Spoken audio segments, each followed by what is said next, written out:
Washington mulai bergetar, bukan karena musuh di luar, tapi karena badai yang meledak dari dalam jantung kekuasaan sendiri.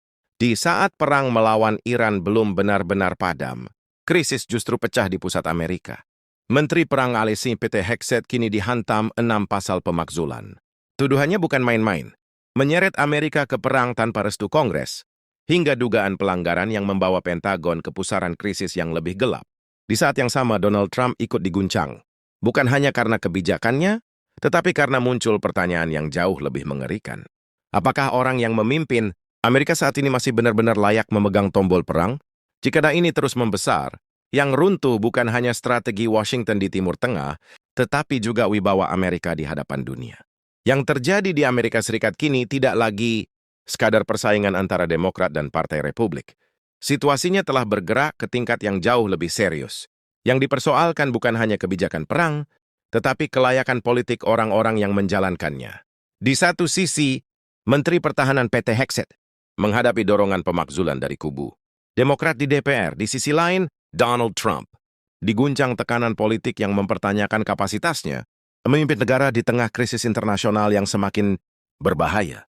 Jika dua perkembangan ini dibaca bersama, gambarnya jelas. Amerika tidak hanya menghadapi perang di luar negeri, tetapi juga krisis legitimasi di pusat kekuasaannya sendiri. Upaya terhadap PT Hegseth menjadi titik penting. 6 pasal diajukan dengan tuduhan mendasar, pelanggaran sumpah jabatan, membahayakan personel militer Amerika, hingga keterlibatan dalam penggunaan kekuatan tanpa persetujuan Kongres. Dalam sistem politik Amerika, ini bukan sekadar serangan partisan. Ini menyentuh hubungan antara kekuasaan sipil, militer, dan konstitusi. Ketika seorang menteri pertahanan dituduh membawa negara lebih dalam ke konflik, tanpa dasar politik yang kuat, yang dipertanyakan bukan hanya satu operasi, tetapi cara negara itu mengambil keputusan perang. Hegseth tidak lagi diposisikan sebagai pejabat yang salah langkah secara teknis, tetapi sebagai simbol pemerintahan yang dinilai melampaui batas pengawasan demokratis. Tuduhan bahwa ia menyeret Amerika ke konflik dengan Iran tanpa restu Kongres membuka kembali perdebatan paling sensitif. Siapa yang sebenarnya berhak membawa negara ke jurang perang? Secara konstitusional, kewenangan ada pada legislatif. Namun dalam praktik modern, keputusan militer sering bergerak lebih cepat dari proses politik. Disinilah kecemasan lama muncul kembali. Perang bisa dimulai oleh lingkaran eksekutif, lalu diperdebatkan ketika konsekuensinya sudah terlanjur besar. Tuduhan tentang serangan terhadap warga sipil semakin memperberat tekanan. Jika isu ini terus menguat, dampaknya tidak hanya menghantam citra Hegseth, tetapi juga merusak posisi moral Amerika. Selama bertahun-tahun, Washington menampilkan diri sebagai penjaga stabilitas, hukum, dan tatanan internasional. Namun ketika langkah militernya justru dituduh melanggar prinsip itu sendiri, kredibilitas ikut terkikis. Bagi lawan ini celah besar. Bagi publik dalam negeri, ini memunculkan pertanyaan yang lebih mengkhawatirkan. Apakah perang ini benar-benar demi keamanan, ataupun telah berubah menjadi ekspansi? Kekuasaan yang kehilangan kendali moral dan politik? Masalah bertambah. Rumit ketika Hegseth juga dituduh ceroboh dalam menangani informasi militer sensitif. Dalam situasi tegang, itu bukan kesalahan administratif biasa, tetapi sinyal lemahnya disiplin dalam pengambilan keputusan pertahanan. Di kawasan yang membara, dari Iran, Irak, Yaman hingga Selat Hormuz, kesan seperti itu sangat berbahaya. Bagi pengkritik, ini bukti bahwa Pentagon dipimpin dengan gaya agresif namun rapuh. Namun tekanan terhadap Hegseth hanya satu sisi. Krisis membesar karena bayangannya langsung menjalar ke Donald Trump. Sejumlah tokoh Demokrat mulai mendorong evaluasi kapasitas presiden. Kritik kini tidak berhenti pada kebijakan, tetapi menyentuh kelayakan pemimpin di puncak kekuasaan. Trump dipersoalkan bukan hanya karena pilihan politiknya, tetapi karena kekhawatiran bahwa gaya kepemimpinannya justru memperbesar risiko di saat dunia berada di titik mudah meledak. Disinilah krisis Amerika naik kelas. Hegseth diserang karena tindakan di medan perang. Trump diguncang karena dianggap tidak lagi memberi rasa aman sebagai pengendali tertinggi negara. Satu persoalan berada di ranah legal dan operasional. Yang lain di ranah kapasitas dan legitimasi. Ketika keduanya bertemu, pesannya jelas. Perang di luar negeri mulai memantul menjadi krisis kekuasaan di dalam negeri.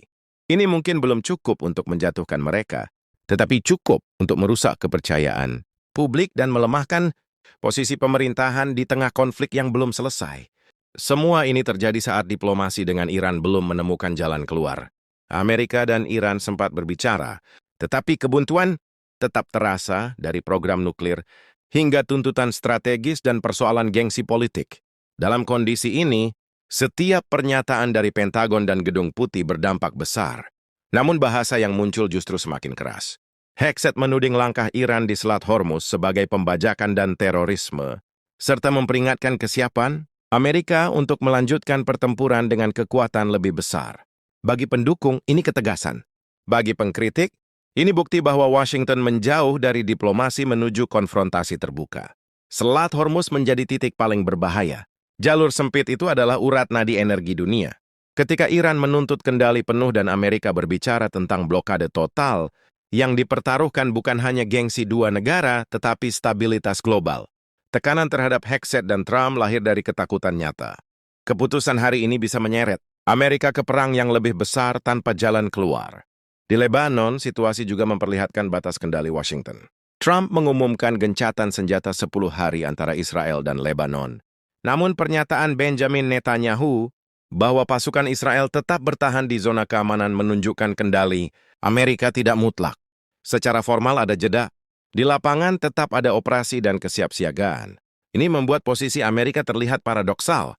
Di dalam negeri, semua ini bertemu dengan kelelahan publik terhadap perang panjang. Irak, Afghanistan, dan operasi lain meninggalkan trauma politik yang belum hilang. Kini, ketika pemerintah kembali berbicara tentang blokade, ancaman, dan kesiapan tempur, banyak warga tidak lagi melihatnya sebagai kekuatan, melainkan sebagai alarm. Semakin mudah perang dibicarakan, semakin besar kecurigaan bahwa eskalasi terjadi tanpa peta keluar yang jelas. Disitulah tekanan terhadap Hegseth dan Trump mendapatkan tenaga politiknya. Bukan sekadar perebutan kekuasaan, tetapi persepsi bahwa struktur pengambilan keputusan di Washington bergerak tanpa rem yang kuat.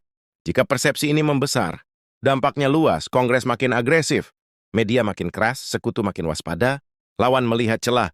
Amerika mungkin tetap kuat secara militer, tetapi semakin goyah secara politik. Secara praktis, menjatuhkan Hegseth atau menyingkirkan Trump tidak mudah. Struktur kekuasaan masih melindungi pemerintahan, dan basis loyalitas Partai Republik tetap kuat. Namun, tanda-tanda delegitimasi sudah terlihat. Dalam politik, ini sering lebih berbahaya daripada kekalahan formal. Pemimpin bisa tetap bertahan di kursi, tetapi ketika kepercayaan terhadap penilaian dan arah kepemimpinannya retak, setiap keputusan besar akan selalu dibayangi keraguan. Inilah inti dari semua kegaduhan ini. Perang terhadap Iran, ancaman di Selat Hormuz, manuver Israel di Lebanon, dan bahasa keras dari Pentagon tidak hanya mengguncang Timur Tengah. Semua itu kini memantul ke jantung kekuasaan Amerika. Yang dipertaruhkan bukan hanya hasil pertempuran, tetapi stabilitas politik Washington, kepercayaan rakyat, dan wibawa di mata dunia. Hegseth mungkin belum jatuh. Trump mungkin masih bertahan, tetapi retakan itu sudah terlihat. Dan dalam sejarah kekuatan besar, retakan dari dalam sering menjadi tanda bahwa ancaman paling serius bukan datang dari luar, melainkan dari krisis di pusat kekuasaan itu sendiri. अस्सलामुअलैकुम दोस्तों, जो है कि आपको हमारी वीडियो अच्छी लगी हो तो जो है कि हमारी वीडियो को लाइक कर दें और हमारे चैनल को भी लाजमी से सब्सक्राइब कर दें। और दोस्तों जो है कि आपको ऐसे वीडियो चाहिए तो हमारे चैनल को सब्सक्राइब कर दें और जो है कि बेल के आइकन को प्रेस करके ऑल पे सिलेक्ट कर लें ताकि ऐसे मज़ीद वीडियोस आपके पास पहुंचते रहें। तो चलिए दोस्तों जो है कि मिलते हैं अगली वीडियो में। तो आपने हमारे चैनल को लाजमी से सब्सक्राइब कर देना है और हमारी वीडियो को भी लाइक कर देना है। तो अल्लाह हाफिज़ दोस्तों, अगली वीडियो में मिलते हैं।